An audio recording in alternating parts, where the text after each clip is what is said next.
থাকবে up to 2026 অব্দি। ওরে দেখে ছাড়া হবে, ওরে দেখে ছাড়া হবে,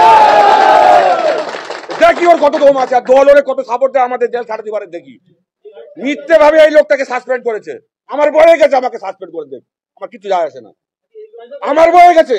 আমি আমার এই দলের ফলোয়ার্স আমি ধার দেয় না বলে আজ আরাবুলদার পাশে বসেছি।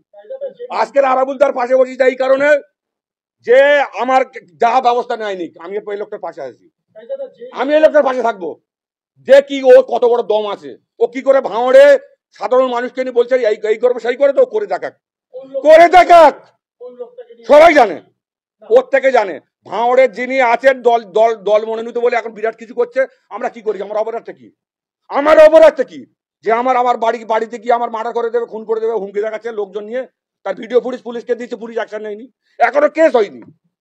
আপনারা ভাবতে পারেন এখনো কেস হয়নি, এখনো কেস হয়নি। আমি কোনো ভয় করি না, আমার একটা আমি এখনো দলের তকমা আমার গায়ে আছে না, আমার দলের আমি দলীয় শৃঙ্খলা মেনে চলি, আমাকে উত্তেজিত করাবেন না। আমি দলীয় শৃঙ্খলা মেনে করে এখনো আমি সংযত রয়েছি, যতটা পেরেছি। আমি নাম ভাঙড়ের অবজারভার কাইজার নাম না বললেও আমি বলে দিচ্ছি যিনি ভাঙড়ের অবজারভার বলে দাবি করছেন, কি আছে অবজারভার সে দেখাক, আমি বলে দিচ্ছি।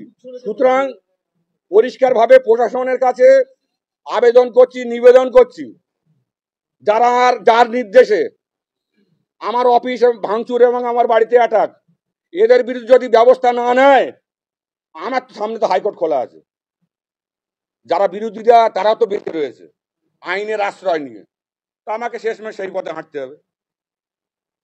আমাদের বাধ্য করো না। আমরা ভাঙড়ে আরাবুলদার নেতৃত্বে সালিমকে তাড়িয়েছি, সালিমকে আমরা ভাঙড়ে আরাবুলদার নেতৃত্বে প্রচুর আন্দোলন করে এখানে সিপিএম কে তাড়িয়েছি। সুতরাং মনে রাখবেন 2006-এ আরাবুলকে সারা বাংলার বিরোধী আরাবুল ইসলাম ভাঙড়ের এমএলএ।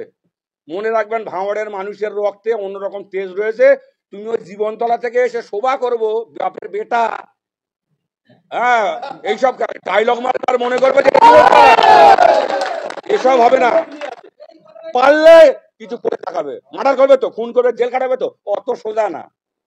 তুমি হাইকোর্ট ঘুরে বেড়াচ্ছ, আমার কেস খুঁজছ, লোক পাঠাচ্ছ, অত সোজা না। তুমি ওই আলবাল ছাল মনে করবে যে আমার মনে করলো জেলে ঢুকিয়ে দেবে। করে দেখাও একবার, করে দেখাও। আর একটা শাস্ত্রে কথা আছে যে বড় লোকের পিছনে লেগো না, রাস্তাঘাটে ছোট লোকের মুখ লেগো না। তুমি আমার চেনো না, তুমি কোন জায়গায় তুমি ঘা মেরেছো। তুমি এই তো বলো না, হুজুর সেদিনকে বললো তুমি এতদিন ইট পাট খেললে খেলছিল, এখন পাহাড়ে ঘা দিচ্ছ, তো তুমি কোন জায়গায় ঘা দিচ্ছ তোমার শেষ না দেখে আমিও ছাড়বো না, তোমার শেষ না দেখে আমিও ছাড়বো না।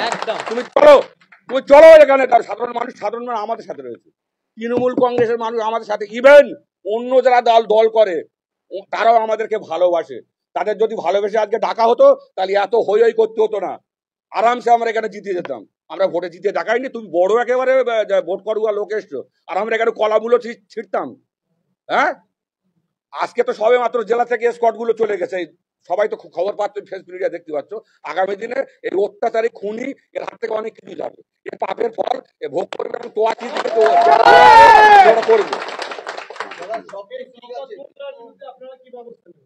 আমরা ক্ষমতা আছে, আমাদের ব্যবস্থা নেবার, আমাদের হাতে কিছু আছে, আমাদের হাতে পাবলিক আছে, পাবলিক আছে, ভাঙড়ের মানুষ আমাদের সাথে আছে।